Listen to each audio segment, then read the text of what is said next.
noite, irmãos. Esse é o culto que está sendo transmitido pelo YouTube da Igreja Presbiteriana, Cidade Satélite. Nós estamos na cidade de Aparecida de Goiânia, no estado de Goiás. E quando retornarmos às nossas atividades presenciais, que nesse momento estão suspensas, você é muito bem-vindo a nos visitar, a nos conhecer. E nesse momento, convido você a abrir a sua Bíblia no livro dos Salmos, capítulo 100. Livro dos Salmos, capítulo 100. Faremos a leitura de todo o capítulo. Livro dos Salmos, no capítulo 100, assim nos diz a palavra. Celebrai com júbilo ao Senhor todas as terras, servi ao Senhor com alegria, apresentai-vos diante dele com um cântico. Sabei que o Senhor é Deus, foi ele quem nos fez e dele somos. Somos o seu povo e rebanho do seu pastoreio. Entrai por suas portas com ações de graças, e nos seus átrios com hinos de louvor. Rendei-lhe graças e bendizei-lhe o nome, porque o Senhor é bom, a sua misericórdia dura para sempre, e de geração em geração a sua fidelidade. Vamos curvar as nossas cabeças, fechar os nossos olhos, acalmar o nosso espírito e fazer uma oração ao nosso Deus. Senhor nosso Deus, nosso eterno Pai, estamos diante de Ti, Senhor, na certeza, Pai, que o Senhor nos ama, que o Senhor é por nós, ó Pai, e nesse momento, ó Pai, conforme, ó Pai, a Tua palavra, Senhor, conforme, ó Pai, o Senhor requer de nós, ó Pai, prestamos, ó Pai, culto, Senhor, agradável a Ti, ó Deus. Senhor nosso Deus, te pedimos, ó Pai, que o Teu Santo Espírito, o mesmo que inspirou as Sagradas Escrituras, fale aos nossos corações, abra o nosso entendimento para que creiamos, para que entendamos a Tua palavra, Senhor. Te pedimos, ó Deus, que nesse momento, com as nossas vozes, possamos, ó Pai, louvar a Ti, Pai, e também, Pai, adorá-lo, Pai, conforme, ó Pai, fica bem, ó Pai, o Teu santo nome, ó Pai. Pai, Tu és grande, Tu és o Deus de grande misericórdia e poder, Tu és o nosso Criador, ó Pai, e existimos, ó Pai, para adorar a Ti, Senhor, para glorificar o Teu santo nome. Eterno Deus, conduz cada momento, ó Pai, prende, ó Deus, a nossa atenção, ó Pai, para que possamos, ó Pai, crer, ó Pai, ouvir, ó Pai, a Tua palavra. Essa é a nossa oração a Ti, no nome de Jesus, Teu Filho amado. Amém, Senhor. E agora, nesse momento, vamos louvar a Deus com as nossas vozes, com o hino de número 14.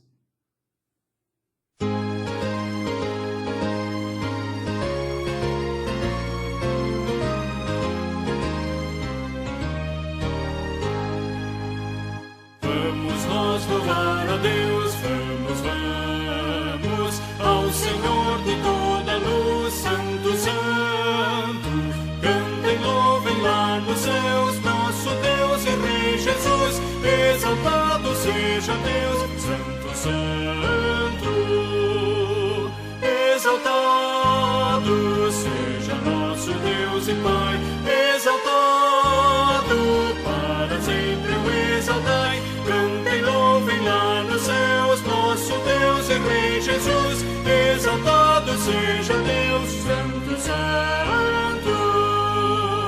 Nosso Deus eterno Pai, Santo, Santo. Deu-nos bênçãos por Jesus, vede, vede.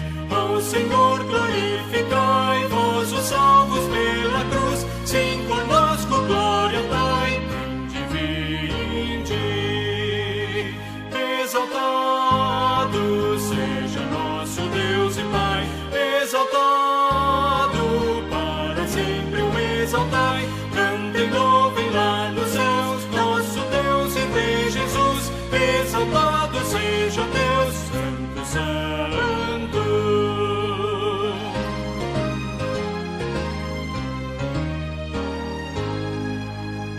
Exaltemos nosso Deus, Santo, Santo. Exaltemos com fervor hoje, hoje. Tributemos todos nós hinos santos de louvor, sim, louvor em alta voz hoje, hoje.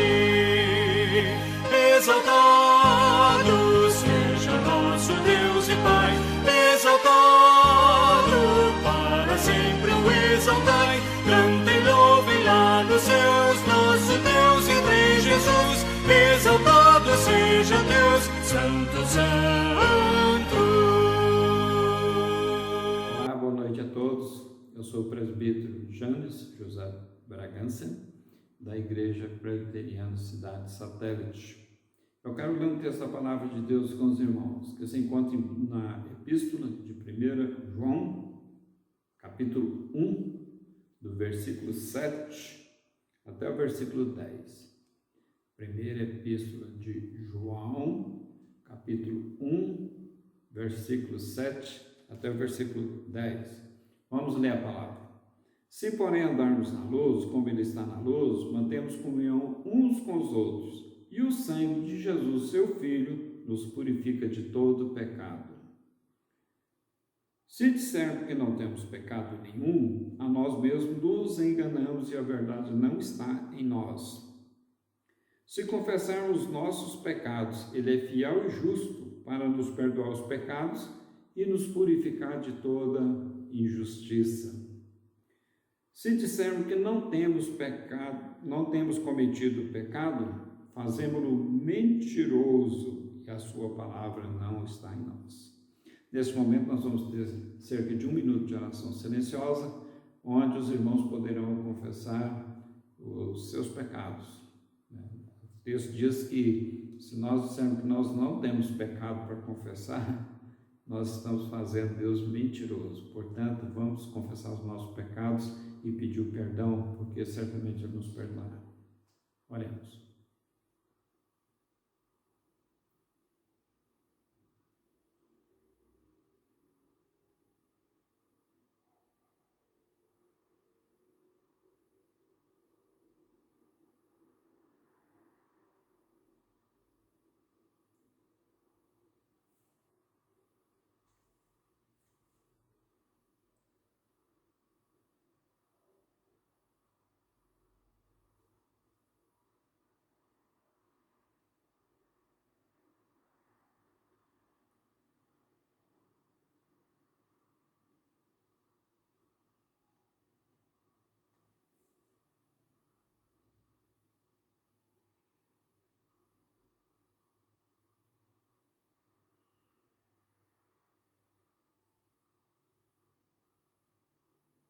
Agora eu vou fazer uma oração agradecendo a Deus pelo perdão dos nossos pecados. Oremos.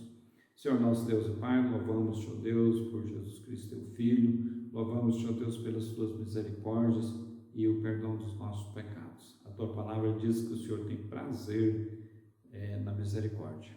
E, ó Pai Celeste, nós nos apegamos, ó Deus, à tua bondade, ó Deus, ao teu amor, e perdoa os nossos pecados, ó Deus, e dá-nos força, capacidade, no teu Espírito, para resistirmos às tentações e vencermos o mal.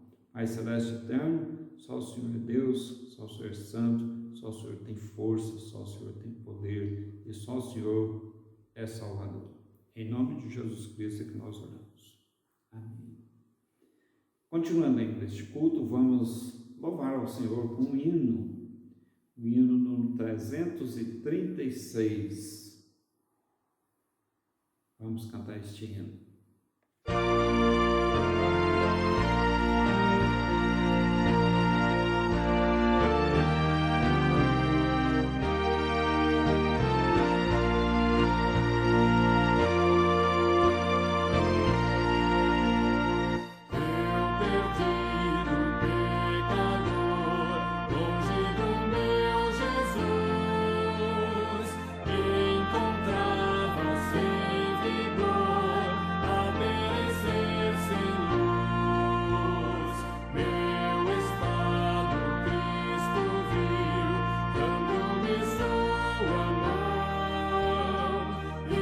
Salvador.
Dando prosseguimento ao nosso culto, quero informar aos irmãos da Igreja Presbiteriana Cidade Satélite que podem continuar fazendo os depósitos ou transferências dos seus dízimos para a conta da igreja, ou colocar no gasofilácio, que eu, como tesoureiro, farei o recolhimento.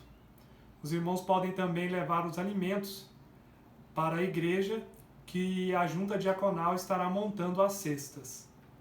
E agora teremos o privilégio de louvar ao nosso Deus. A palavra de Deus nos diz, no Salmo 146, nos 2 primeiros versículos: Aleluia, louvo a minha alma ao Senhor. Louvarei ao Senhor durante a minha vida. Cantarei louvores ao meu Deus enquanto eu viver. E assim como o salmista, agora teremos o privilégio de louvar a Deus em nossa vida, com nossas vozes. Louvemos a Deus.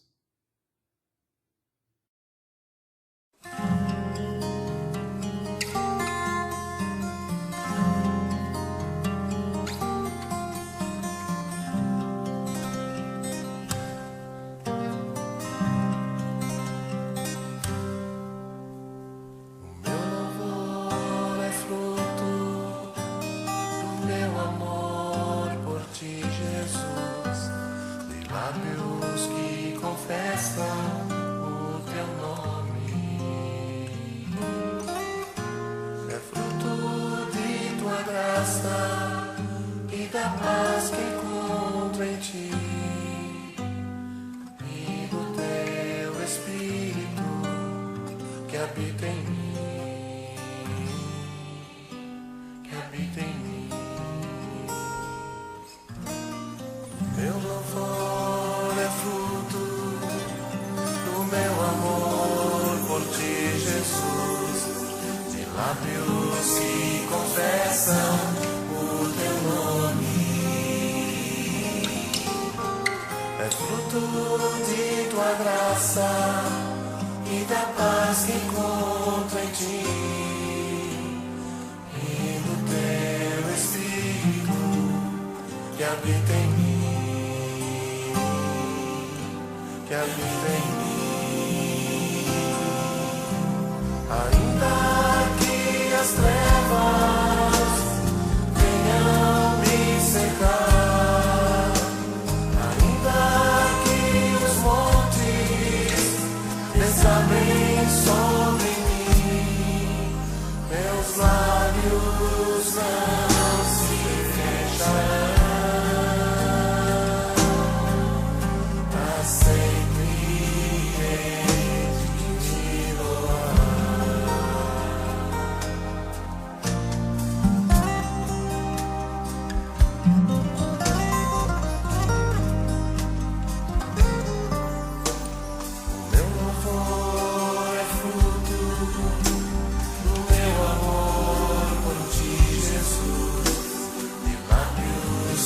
Confessam o teu nome,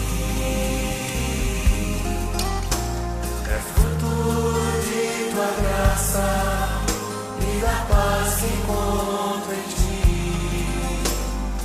e do teu Espírito que habita em mim, que habita em mim.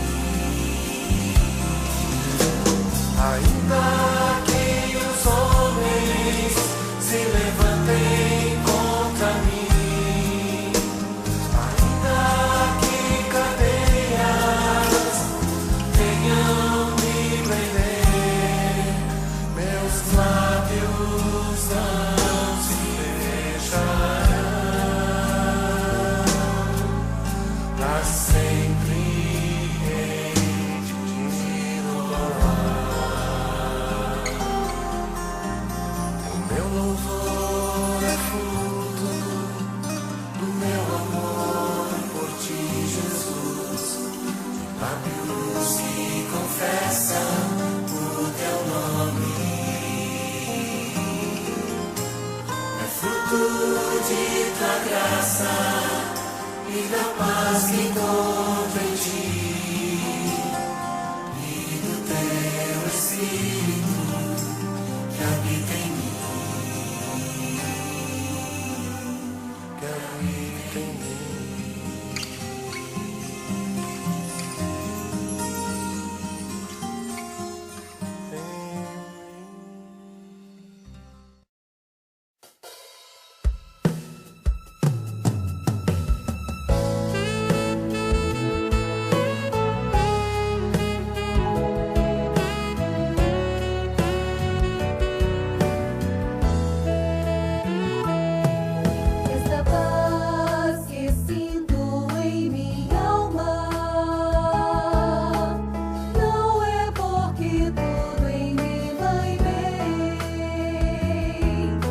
esta paz que sinto em minha alma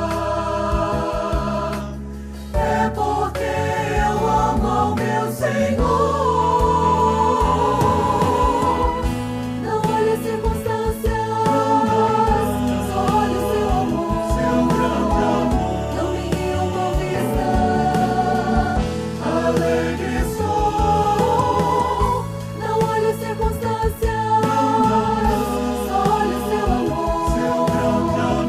Não me guiam com vista, alegre sou. Este gozo que sinto em minha alma não é porque olho ao meu redor.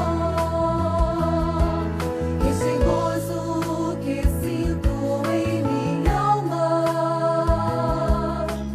é porque eu amo ao meu Senhor. Não olhe as circunstâncias, só olhe o seu amor. Seu grande amor. Não me guiam com vista, alegre sou. Não olhe as circunstâncias, só olhe o seu amor. Seu grande amor. Não me guiam com vista, alegre sou. Ainda que a terra não floresça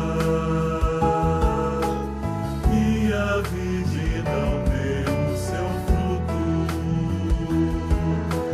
ainda que os montes se lancem ao mar e a terra trema, hei de confiar.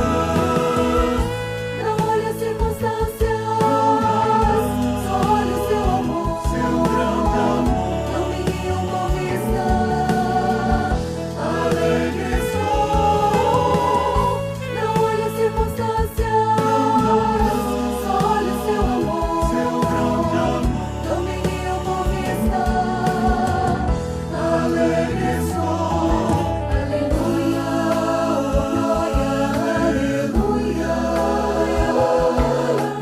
Aleluia, dou ao meu Senhor. Aleluia, glória, aleluia. Aleluia, dou ao meu Senhor. Não olhe as circunstâncias, só olhe o seu amor. Seu grande amor. Não me guiam com vista, alegre sou. Não olhe as circunstâncias, só olhe o seu amor. Seu grande amor. Não me guiam com vista, alegre sou.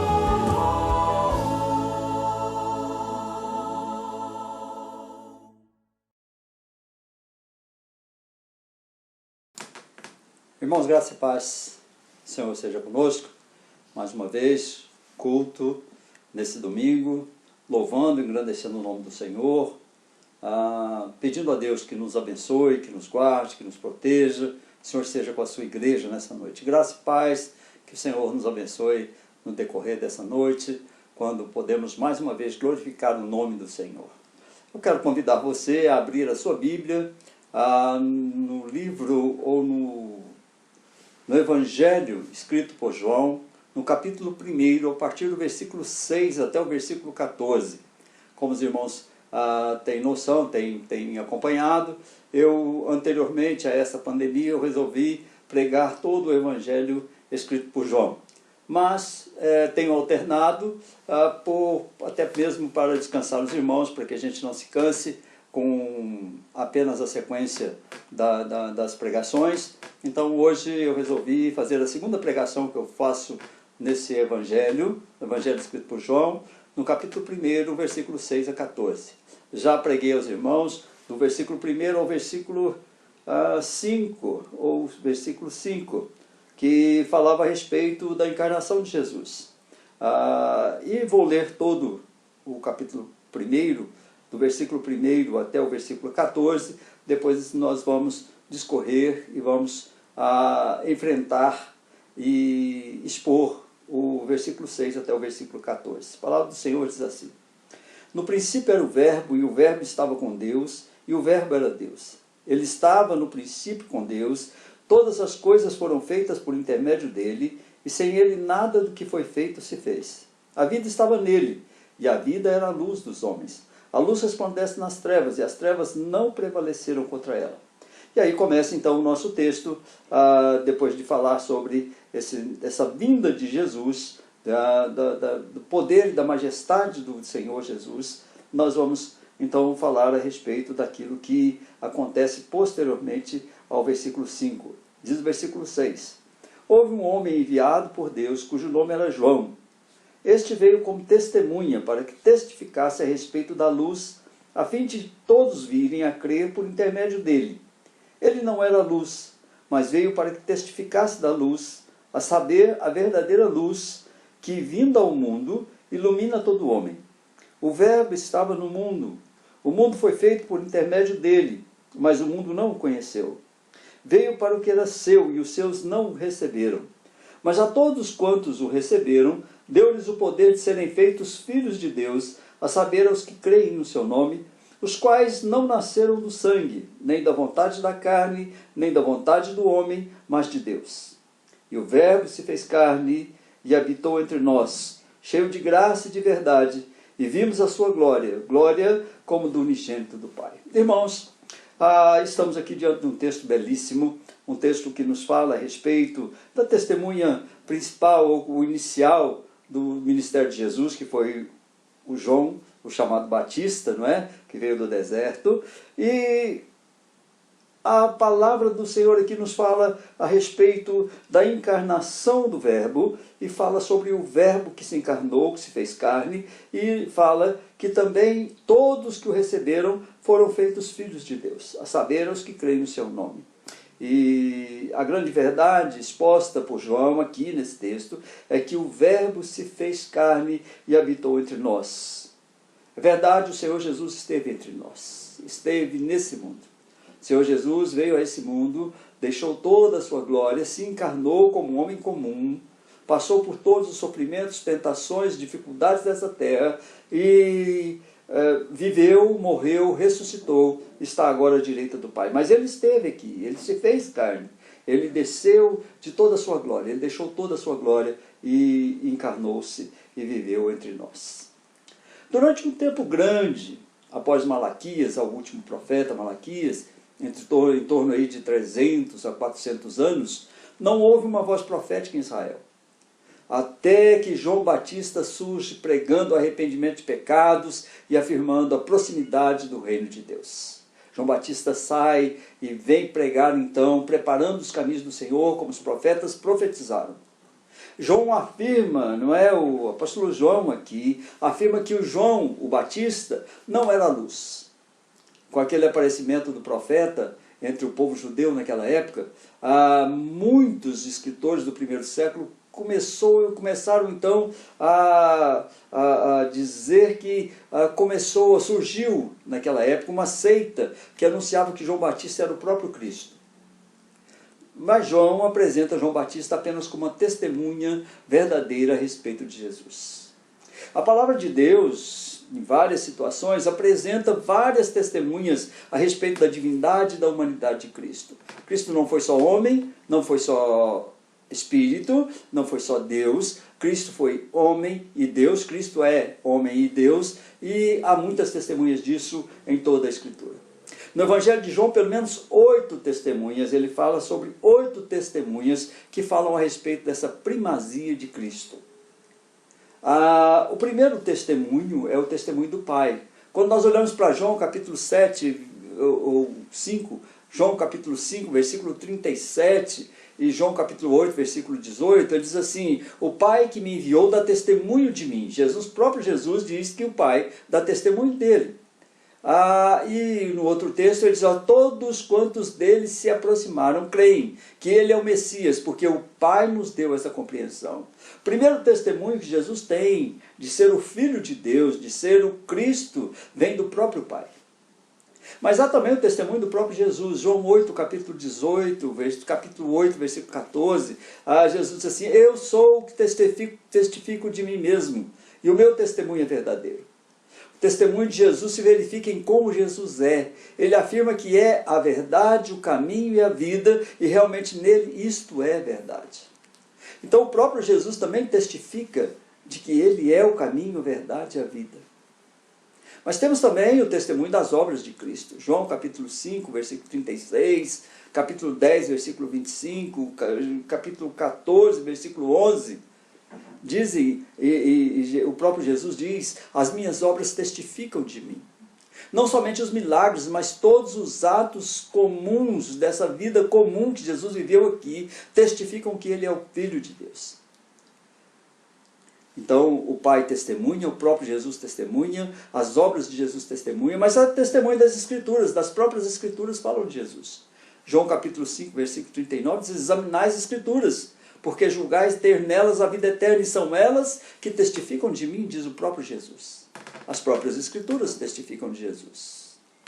Temos ainda o testemunho de João Batista, o último profeta. Não é? João Batista, no João capítulo 1, versículo 7 a 8, João Batista testifica, ele diz assim: este veio para que testemunhasse da luz. João o Batista veio para que ele testemunhasse da luz. Ele é aquele que abre os caminhos, abre a história do ministério de Jesus. Mas também tivemos o testemunho daqueles que tiveram encontro com Jesus. João capítulo 4, versículo 39. Aqueles que presenciaram os milagres de Jesus testemunharam dele. Os discípulos testemunharam de Jesus. João capítulo 15, versículo 27. Diz assim, o próprio João diz: aquele que isto viu, isto testificou. Jesus não é uma história de segunda mão, uma história contada por alguém. Jesus é a verdade que foi vista pelos discípulos. E por último, nós temos um testemunho especial, que é o testemunho do Espírito Santo. João capítulo 15, versículo 26. O próprio Jesus diz assim: quando vier o Consolador, o Espírito da verdade, esse dará testemunho de mim. E o Espírito Santo, agindo no coração do homem, traz a certeza da salvação, a fé de que Jesus é o Cordeiro de Deus que tira o pecado do mundo. Portanto, nós temos muitos testemunhos a respeito da vinda, a respeito da vida, a respeito da encarnação do Senhor nosso Cristo Jesus. O Evangelho escrito por João mostra ao mundo que Jesus é de fato o Salvador e constrange corações a crerem nele para a salvação, para a reconciliação com o Pai. E assim, irmãos, por tantos testemunhos da palavra de Deus, por tantos testemunhos mostrados por Jesus, mostrados pelo Pai, pelas obras de Jesus, pelo Espírito Santo, pelos discípulos, aqueles que se encontraram com ele, pelo próprio João Batista, à luz desse texto, eu convido os irmãos, então, a aprendermos os efeitos da encarnação de Jesus. Por que Jesus se encarnou? O que Jesus veio fazer? Por que foi necessário que o Deus da história viesse se encarnar e entrar na história do homem? Eu quero, à luz desse texto, e à luz daquilo, de todos os testemunhos que nós temos dentro da palavra de Deus a respeito de Jesus, a respeito dessa encarnação de Cristo Jesus, a encarnação do próprio Deus, eu quero, com os irmãos, pensar em algumas razões pelas quais Cristo veio ao mundo. Segundo aquilo que João diz, Jesus veio, em primeiro lugar, no versículo 9, veio para ser a luz do mundo. João retrata dessa forma: a saber, a verdadeira luz que, vindo ao mundo, ilumina todo homem. Cristo é a luz verdadeira, o que nos faz entender que tem luzes que não são verdadeiras. Mas uma vez iluminados por Cristo Jesus, não vão se achar trevas alguma que possam apagar a sua luz. Cristo é a luz verdadeira. Ele é a própria luz. O homem sem Deus, irmãos, é um poço de trevas. É um caminho sem volta. É uma morte sem esperança de vida, irmãos. É uma estrela sem brilho, perdida no horizonte da vida. O homem sem Deus é pouco mais do que nada. O homem sem Deus é alguém sem esperança. O homem sem Deus é um deserto sem habitação. É uma luta sem vitória, é um graveto jogado ao vento, é palha que o vento dispersa. Jesus é a luz real, é a luz verdadeira, é a luz que não precisa de coisa alguma para permanecer brilhando. Ele é a própria fonte da luz. Jesus é a fonte da sua própria luz, da própria claridade que envolve o ser humano. Quando veio à terra, Jesus veio como uma labareda de luz. Foi como a chegada da aurora. Foi como luz nas trevas. Jesus veio para que houvesse luz nas trevas. Quais são as trevas que Jesus veio dissipar? Eu gostaria de ver com você e observar olhando aqui. A vinda de Jesus dissipou as sombras da dúvida. Até a chegada de Jesus, os homens só podiam adivinhar algo a respeito de Deus. Para o pagão, Deus vivia nas sombras, escondido, longe de qualquer possibilidade de conhecimento. Nenhum homem poderia jamais penetrar na luz. Era uma luz da qual o homem algum poderia se apresentar. Quando Jesus veio ao mundo, os homens viram como é Deus em sua totalidade. Jesus é Deus na sua totalidade.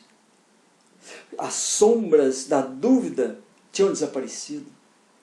Terminaram os dias de adivinhação. Já não havia mais necessidade de agnosticismo. A luz tinha chegado ao mundo. Ele não era a luz, mas veio para testificar da luz, a saber, a verdadeira luz que vindo ao mundo ilumina todo homem. As sombras foram embora com a chegada de Jesus. A vinda de Jesus dissipou as sombras do desespero, do pessimismo. Jesus veio ao mundo, a um mundo que se sentia sem esperança, irmãos. O mundo não tinha esperança. O mundo desejava uma mão que descesse para levantar esse mundo. Os homens se desesperavam para chegar alguma vez a converter-se a si mesmos. Lutavam com a lei para poder se converter, para poder se aproximar de Deus. Eles lutavam para chegar a vir a ser aquilo que Jesus faz com que sejam, sem nenhuma dificuldade. Com Jesus veio uma força nova, uma nova dinâmica, veio com sabedoria, irmãos, mas também com muito poder. Veio não só para mostrar aos homens o bom caminho, mas para fazer possível seguir esse bom caminho. Jesus veio para que, olhando para ele, para essa luz que dissipou toda a dúvida, todas as trevas, o homem pudesse chegar ao conhecimento pleno do Deus que salva. As trevas do pessimismo, do desespero, desapareceram para sempre. Nós não estamos presos às trevas do pessimismo nem do desespero. Não precisamos ser pessimistas, não precisamos olhar para o futuro sem enxergar algo que seja bom. Não precisamos nos desesperar da vida até quando morrermos, porque estaremos com o Senhor.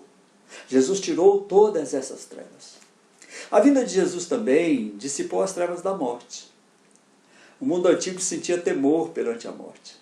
Os homens sempre foram escravos do medo da morte. No melhor dos casos, a morte significava uma tortura nas mãos de algum Deus. A alma do homem sentia medo. A morte era uma aniquilação, os homens tinham medo, tremiam só de pensar nisso. Mas através da vinda de Jesus, da sua vida, da sua morte, da sua ressurreição, Jesus mostrou aos homens que a morte era a única forma de chegar a uma vida superior. As trevas da morte tinham desaparecido com a chegada de Jesus. Ele nos mostrou que nós podemos vencer a morte. Ele venceu a morte e como ele nós também podemos vencer. Em segundo lugar, irmãos, olhando para o versículo 10 até o versículo 11, Jesus veio, mas os seus não o receberam. A luz esteve aqui, mas aqueles das quais a luz descendia, não o receberam. As trevas embotaram os sentimentos daqueles irmãos no tempo em que Jesus veio e o seu povo não o recebeu. Olha o que diz o versículo 10. O verbo estava no mundo, o mundo foi feito por intermédio dele, mas o mundo não o conheceu. Veio para que era o seu e os seus não o receberam. Muito antes de Jesus vir ao mundo em carne, irmãos, desde o início do tempo, desde que o mundo foi criado, o Logos de Deus, o Verbo de Deus, tinha estado em ação no mundo. O princípio era o Verbo e o Verbo estava com Deus. Diz João lá no versículo 1. Esse dinâmico Verbo, esse Verbo criador de Deus, que criou o mundo. E após a palavra, o Logos, a razão de Deus é a que tem feito com que o mundo seja todo ordenado e que o homem seja um ser pensante. É a palavra de Deus, é o Logos de Deus, que conserva, que sustenta todas as coisas criadas por Deus. Jesus veio, mas os seus não o receberam, não entenderam. Como reconhecer Jesus? Para onde a gente deve olhar para ver Jesus? Olhando para o universo. Nós devemos olhar para fora. Quando olhamos o mundo, nós notamos uma ordem surpreendente no mundo. Os planetas mantêm seus cursos, as marés seguem seu ritmo. A época de semeadura e da colheita, o inverno e o verão, o dia e a noite, chegam em ordem. Está tudo ordenado, mês a mês, ano a ano. É evidente que na natureza existe uma ordem. Portanto, também é evidente que deve haver uma mente por trás dessa natureza ordenada. Mas ainda, essa mente deve ser superior à mente humana, porque consegue resultados que a mente humana jamais poderia obter. Quando nós olhamos para fora, olhamos para o mundo, nós podemos perceber que há um Deus ordenando todas essas coisas.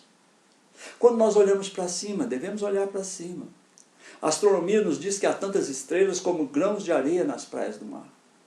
Os corpos celestes mantêm seus cursos, transitam por seus próprios caminhos.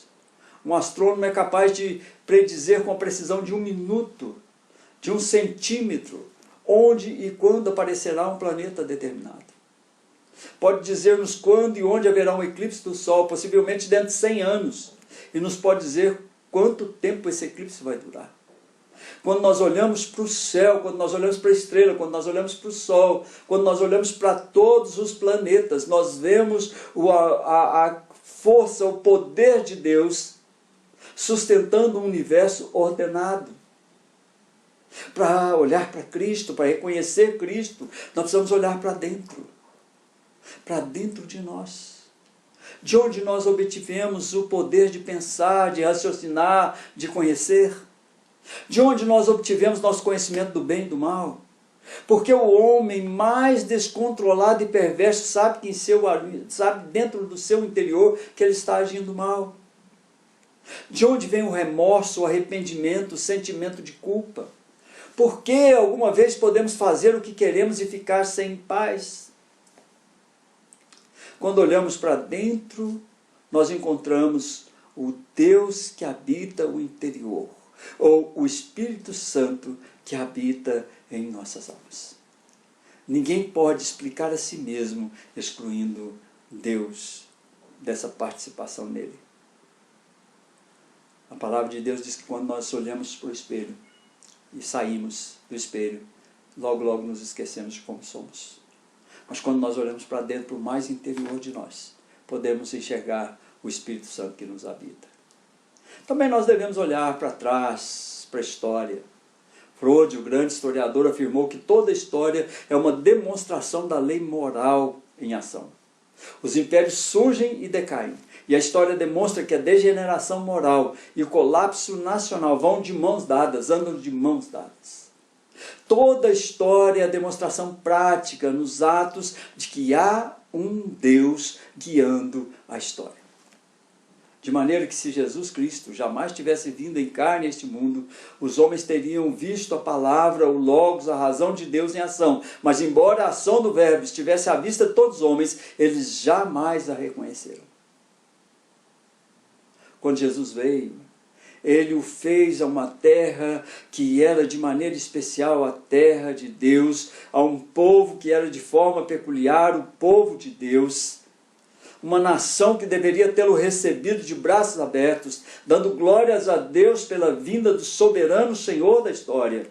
Todas as portas deveriam ter sido abertas para que Cristo entrasse.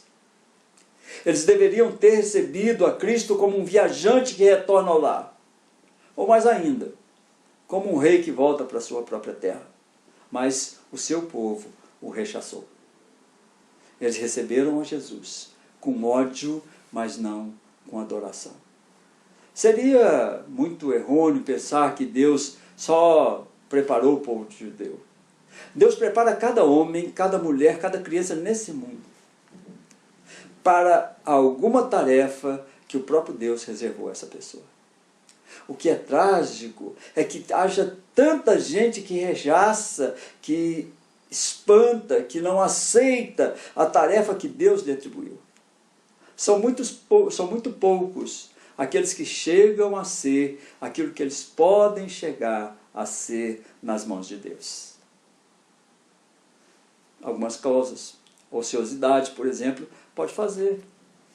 Por acanhamento, por covardia, por falta de disciplina, por estar comprometido em interesse menor, por ter caminhos laterais para seguir. O mundo está cheio de pessoas que jamais realizaram as possibilidades que eles possuem.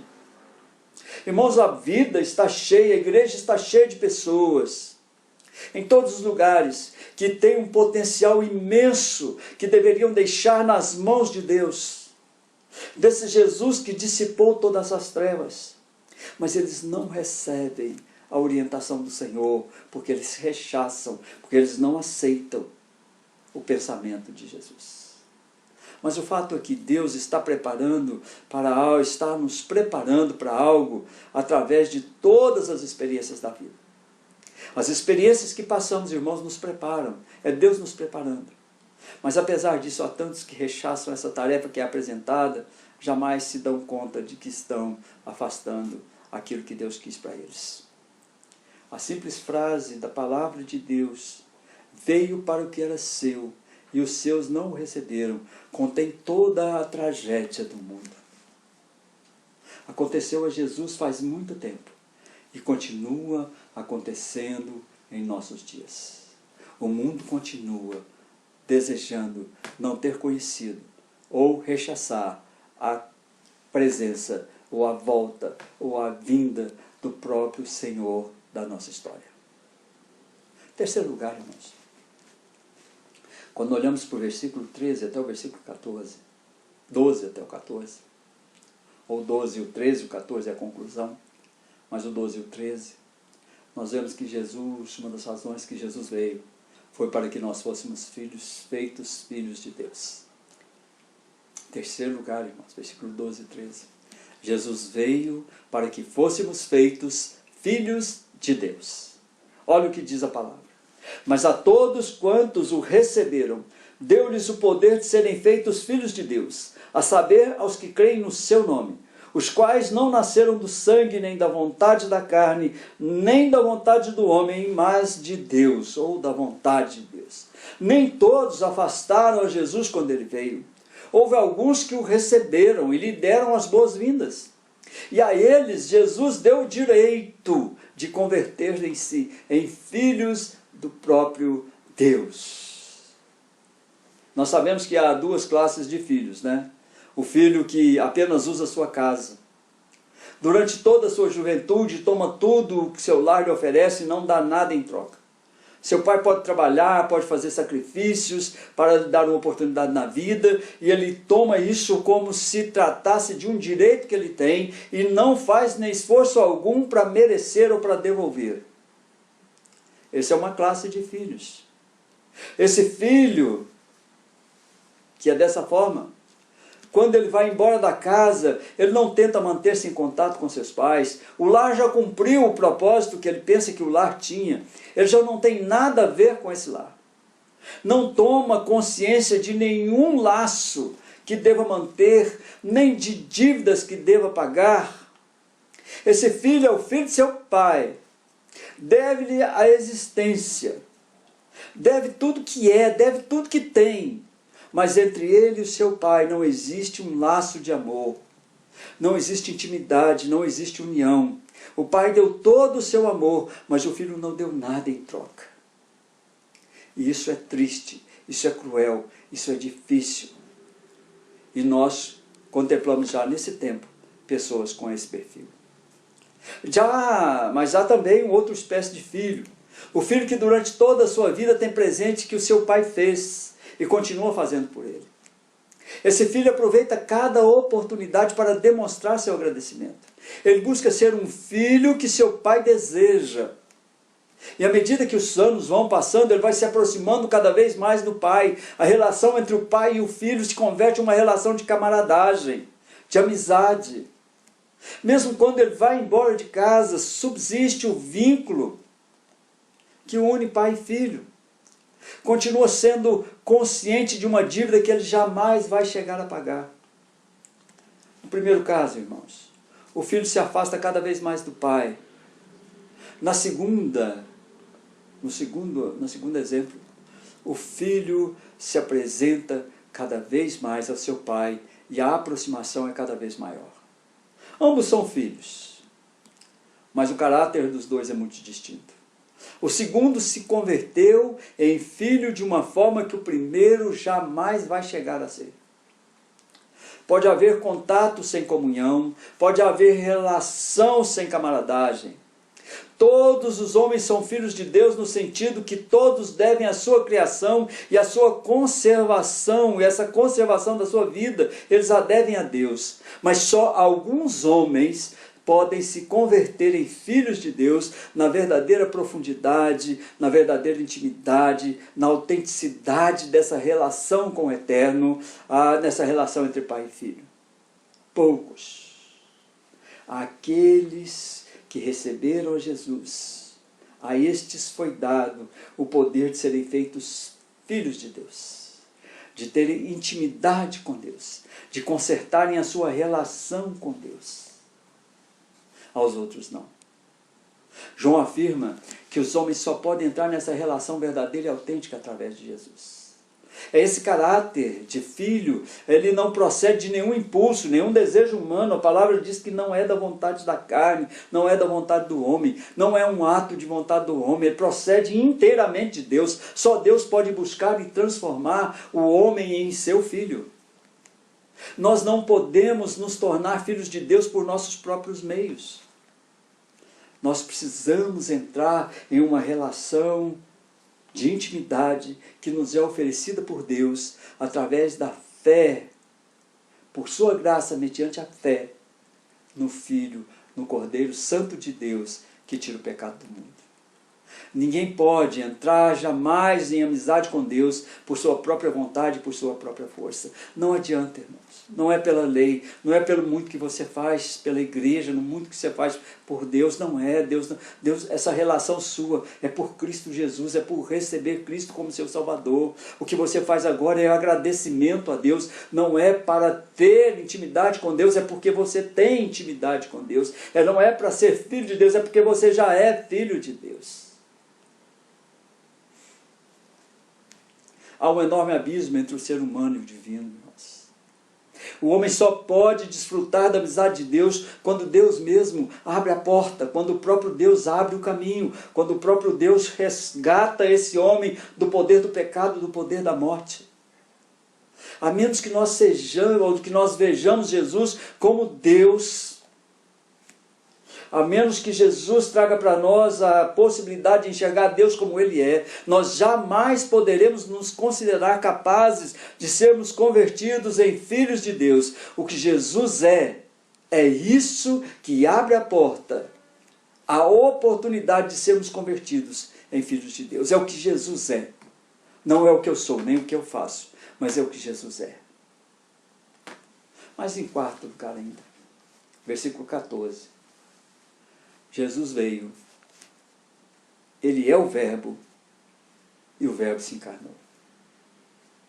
Diz assim: e o Verbo se fez carne e habitou entre nós, cheio de graça e de verdade, e vimos a sua glória, glória como do unigênito do Pai. Se lá no primeiro versículo João diz que no princípio era o Verbo estava com Deus e o Verbo era Deus, aqui ele diz que o Verbo se fez carne, o Verbo que era Deus desde o princípio, agora se encarna, e o próprio Deus encarnado está entre nós.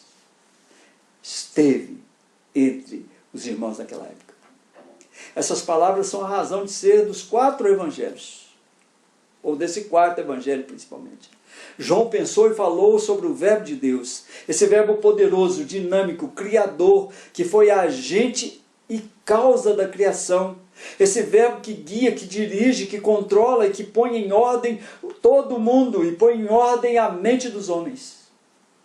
João diz com maior naturalidade, esse verbo que criou o mundo, essa razão que controla a ordem do mundo, converteu-se em uma pessoa, e nós vimos essa pessoa com os nossos próprios olhos, é isso que João está dizendo.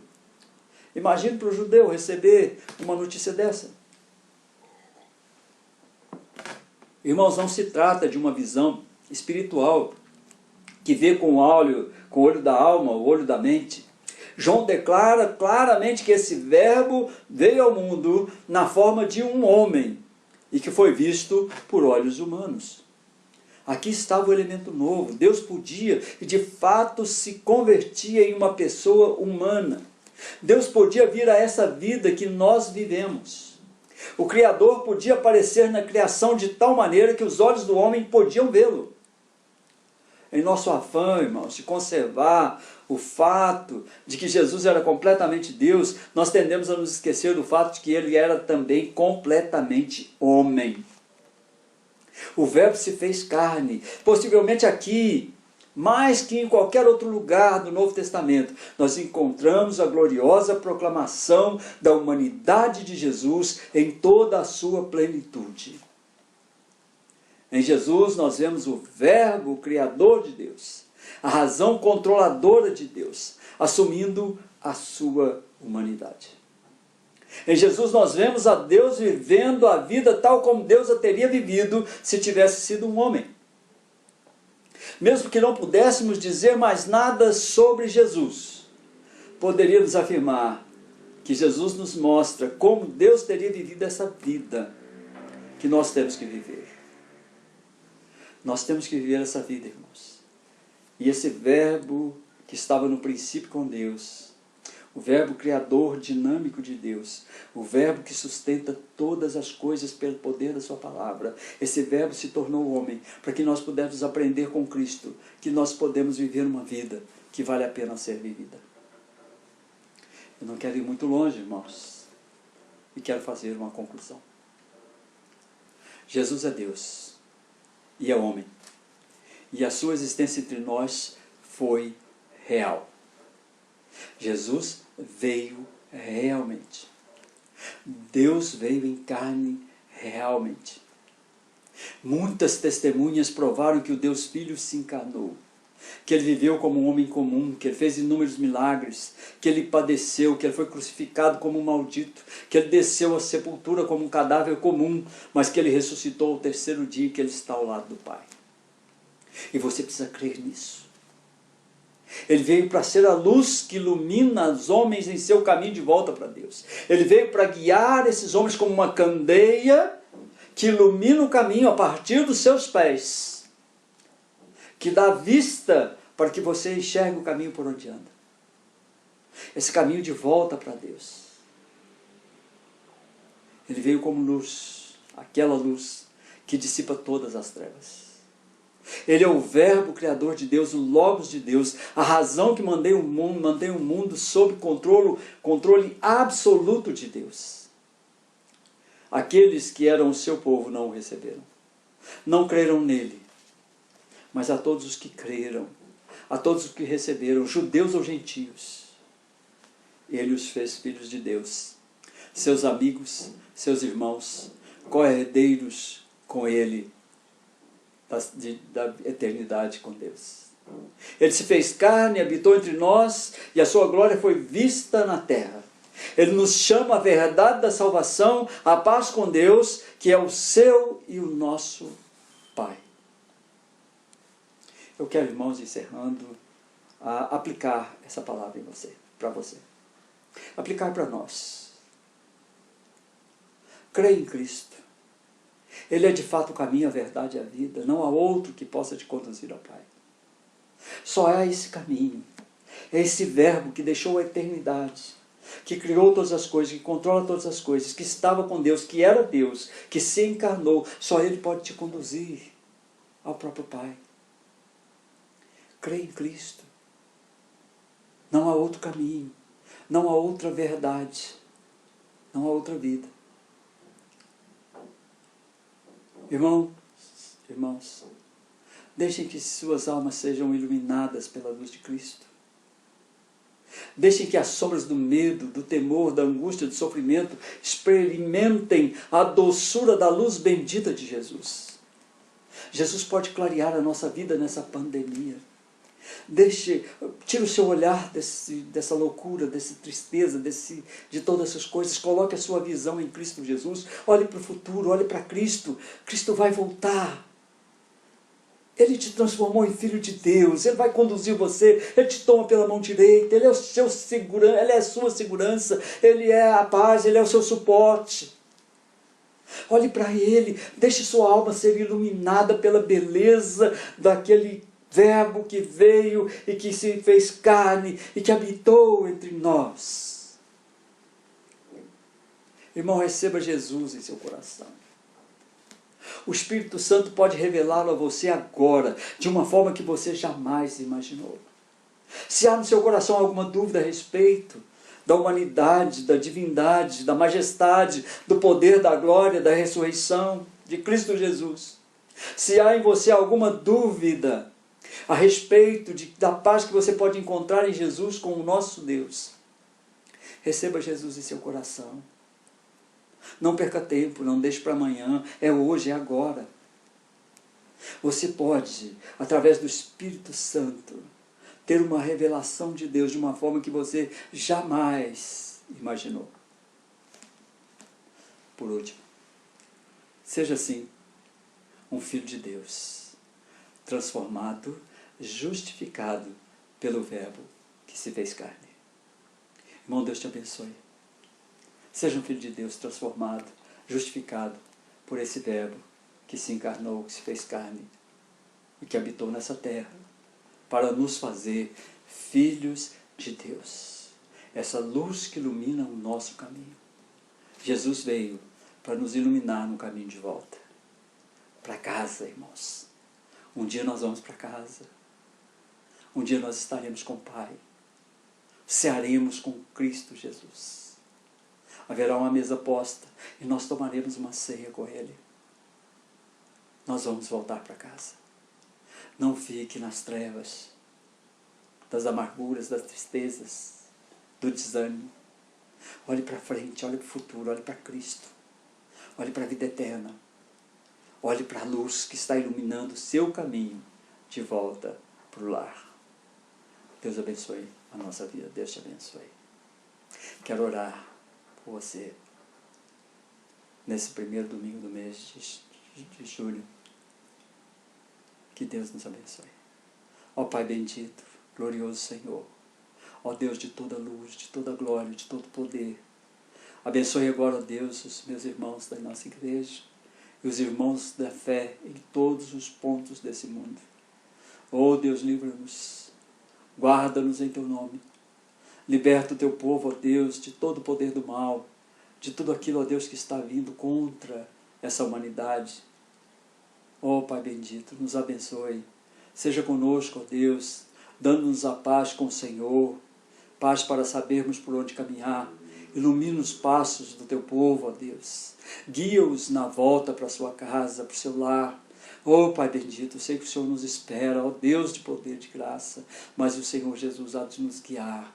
Havemos de olhar para essa luz, para essa verdade, para essa vida, para esse único caminho, como aquele que nos leva de volta para o nosso lar, em nome de Jesus. Amém e amém.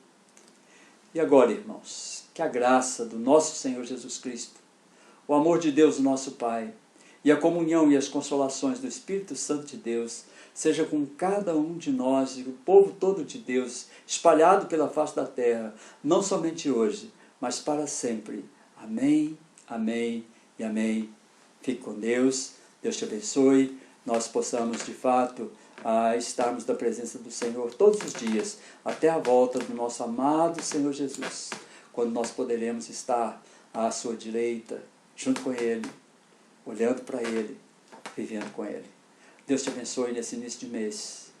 Lembre-se, olhe para frente, olhe para o futuro. Jesus está iluminando o seu caminho.